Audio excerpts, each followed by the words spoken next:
ગુજરાતમાં હાલમાં સૌ કોઈ વરસાદની રાહ જોઈ રહ્યા છે, પરંતુ હજુ પણ આપણે વરસાદની રાહ આગામી 2 જુલાઈ સુધી જોવી પડશે, કેમ કે ચોમાસું દક્ષિણ ગુજરાત આવીને અટકી ગયું છે અને આ કારણે હવામાન ખાતાનું અનુમાન કહે છે કે 2 જુલાઈ પછી ચોમાસું આગળ વધે તેવી સંભાવના છે. તો બીજી તરફ ગુજરાતમાં દક્ષિણ ગુજરાતના કેટલાક ભાગોમાં છૂટો છવાયો વરસાદ નોંધાયો છે.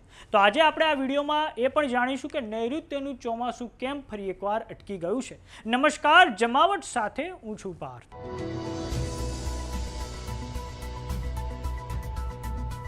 વર્તમાન 2026ના વર્ષમાં ચોમાસું ચોક્કસથી લેટ થયું છે. જૂનનો અંત આવવા આવ્યો છે ત્યારે ગુજરાતમાં વાવણી લાયક વરસાદ નથી પડ્યો. આ કારણે ચોક્કસથી ખેડૂતોને ચિંતા થાય એ સ્વાભાવિક છે. આ ઉપરાંત સામાન્ય નાગરિકો અસહ્ય ગરમી, બફારો અને ઉકળાટનો સામનો કરી રહ્યા છે. આવનારા સમયમાં 2 જુલાઈ પછી ચોમાસું ગુજરાતમાં જેમ જેમ આગળ વધશે તેમ તેમ આપણને ગરમી, બફારો અને ઉકળાટમાંથી રાહત મળે તેવી સંભાવના છે. હવે દર્શક મિત્રો, આપણે એ સમજીએ કે આજે અને આવનારા સમયમાં ગુજરાતમાં વરસાદ ક્યાં પડવાનો છે. તો સૌપ્રથમ આપણે વિંડીની મદદથી સમજીએ અને તેમાં પણ આપણે ભારતની વાત કરીએ. તો હાલમાં તમે જોઈ રહ્યા છો સ્ક્રીન પર જે દક્ષિણ ભારતના જે વિસ્તાર છે, ખાસ કરીને જે કોંકણનો વિસ્તાર છે, માલાબારનો જે વિસ્તાર છે, ત્યાં હાલમાં વરસાદ વરસી રહ્યો છે. આ ઉપરાંત જે મધ્ય ભારતમાં જે તેલંગાણાનો વિસ્તાર છે અને ઓડિશાના વિસ્તારોમાં હાલમાં વરસાદ વરસી રહ્યો છે અને પૂર્વોત્તર ભારતમાં પણ હાલમાં મેઘરાજાની બેટિંગ ચાલુ છે.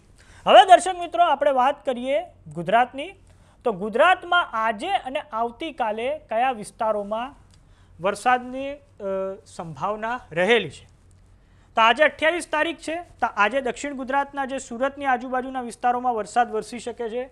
આ ઉપરાંત જે વિંડી એવું પણ બતાવી રહ્યું છે કે મધ્ય ગુજરાતમાં જે ખેડા આણંદનો જે વિસ્તાર છે ત્યાં પણ વરસાદ વરસી શકે છે. ભાવનગરમાં પણ વરસાદ વરસી શકે છે. રાજકોટની આજુબાજુના વિસ્તારમાં પણ વરસાદ વરસવાની સંભાવના છે આજના દિવસ માટે. હવે વાત કરીએ આપણે આવતીકાલની. તો આવતીકાલે એટલે કે 29 તારીખના રોજ ક્યાં વરસાદ વરસવાનો છે. તો 29મી તારીખના રોજ ગુજરાતમાં દક્ષિણ ગુજરાતના જે વિસ્તાર છે ત્યાં વરસાદ પડવાની સંભાવના છે. આ ઉપરાંત તમે સ્ક્રીન પર એ પણ જોઈ શકો છો કે જે મધ્યપ્રદેશ અને મહારાષ્ટ્ર બોર્ડરને લગતા જે વિસ્તારો છે ત્યાં પણ આવતીકાલે ભારે વરસાદ વરસી શકે છે, કેમ કે હાલમાં જે ચોમાસું ગુજરાતમાં એણે પ્રવેશ તો કરી લીધો છે, પરંતુ હાલમાં તે દક્ષિણ ગુજરાત સુધી અટકી ગયું છે. વાત કરીએ આવતીકાલની. તો આવતીકાલે સૌરાષ્ટ્રમાં જે અમરેલીનો વિસ્તાર છે, ગીર સોમનાથનો વિસ્તાર છે, આ ઉપરાંત જે રાજકોટની આજુબાજુના વિસ્તારો છે, પોરબંદર છે, ત્યાં પણ વરસાદ વરસે તેવી સંભાવના છે.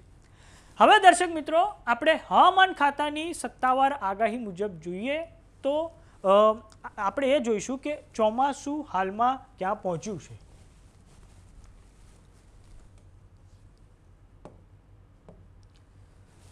તો દર્શક મિત્રો, આ હવામાન ખાતા દ્વારા સત્તાવાર નકશો બહાર પાડવામાં આવ્યો છે. ગઈકાલની લેટેસ્ટ અપડેટ એમના દ્વારા આપવામાં આવી છે 27 જૂન સુધીની. તો હાલમાં તમે સ્ક્રીન પર જોઈ રહ્યા છો જે દક્ષિણ ગુજરાતનો જે વિસ્તાર છે ત્યાં સુધી ચોમાસું અહીંયા પહોંચી ગયું છે. આ વખતે ચોમાસાની વાત કરીએ તો ચોમાસું 8 જૂન સુધી આગળ વધ્યું, પછી અટકી ગયું. આ પછી ફરી 21મી જૂને આગળ વધ્યું, ગુજરાત સુધી 23મી જૂન સુધી પહોંચ્યું અને ફરીથી ચોમાસાની પ્રગતિ ધીમી પડી ગઈ.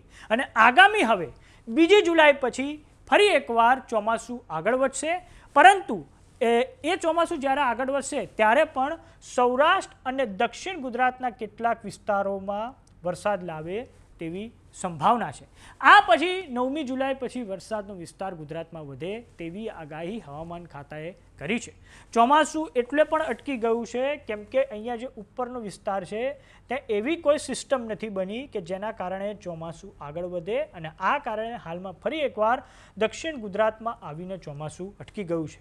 ઓલ ઓવર ઇન્ડિયાની વાત કરીએ તો ઓલ ઓવર ઇન્ડિયામાં હાલમાં ચોમાસું આ દક્ષિણ ગુજરાત છે, પછી દક્ષિણ મધ્યપ્રદેશનો આ જે વિસ્તાર છે ત્યાં આવી ગયું છે. છત્તીસગઢનો 80% ભાગ એણે કવર કરી લીધો છે અને આ ઉપરાંત બિહાર અને ઝારખંડનો પણ 70થી 75% જેટલો ભાગ એણે કવર કરી લીધો છે. અને પૂર્વોત્તર ભારતમાં તો હાલમાં વરસાદની આક્રમક બેટિંગ ચાલી રહી છે. આ ઉપરાંત દક્ષિણ ભારતમાં પણ હાલમાં મેઘરાજા જબરજસ્ત રીતે વરસી રહ્યા છે. આમ 2 જુલાઈ પછી વરસાદ ફરી એકવાર આગળ વધે તેવી સંભાવના છે.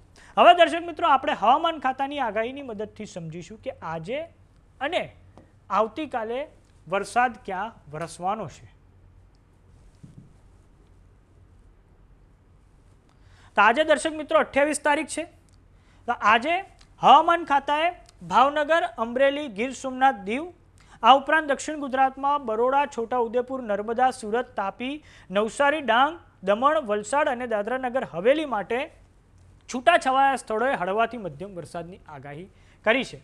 આ પછી વાત કરીએ આવતીકાલની. તો આવતીકાલે પણ હવામાન ખાતાનું અનુમાન છે કે વડોદરા, છોટાઉદેપુર, નર્મદા, સુરત, તાપી, નવસારી, ડાંગ, વલસાડ, દમણ અને દાદરાનગર હવેલીમાં વરસાદ વરસી શકે છે. અને આ ઉપરાંત ભાવનગર, અમરેલી, ગીર સોમનાથ અને દીવમાં પણ વરસાદ વરસી શકે છે. આ પછી વાત કરીએ પરમ દિવસની એટલે કે 30 તારીખની. તો 30 તારીખે વરસાદની ગતિમાં વધારો થાય તેવી સંભાવના છે. 30 તારીખે મહીસાગર, દાહોદ, પંચમહાલ, આણંદ, આજે મધ્ય ગુજરાતના વિસ્તારો છે. આ ઉપરાંત દક્ષિણ ગુજરાતમાં વડોદરા, છોટાઉદેપુર, સુરત, નર્મદા, ભરૂચ, નર્મદા, સુરત, તાપી, નવસારી, ડાંગ, દમણ, દાદરાનગર હવેલી અને વલસાડમાં વરસાદ વરસી શકે છે. અને આ ઉપરાંત સૌરાષ્ટ્રમાં બોટાદ, ભાવનગર, અમરેલી, જૂનાગઢ, ગીર સોમનાથ અને દીવમાં છૂટાછવાયા સ્થળોએ હળવો વરસાદ પડવાની સંભાવના છે. આમ હાલમાં તો દક્ષિણ ગુજરાત સુધી ચોમાસું પહોંચી ગયું છે, પરંતુ આવનારા સમયમાં ચોમાસું ચોક્કસથી આગળ વધશે અને જુલાઈના પહેલા સપ્તાહમાં વાવણી લાયક વરસાદ પડે તેવી સંભાવના છે. તો સમાચારોમાં અત્યારે બસ આટલું. જોતા રહો જમાવટ. જો તમે અમને યુટ્યુબ પર જોઈ રહ્યા તો સબસ્ક્રાઇબ કરો. જો તમે અમને ફેસબુક પર જોઈ રહ્યા તો ફોલો કરો. વોટ્સએપ ચેનલને જોઈન કરવાનું ન ભૂલતા. નમસ્કાર.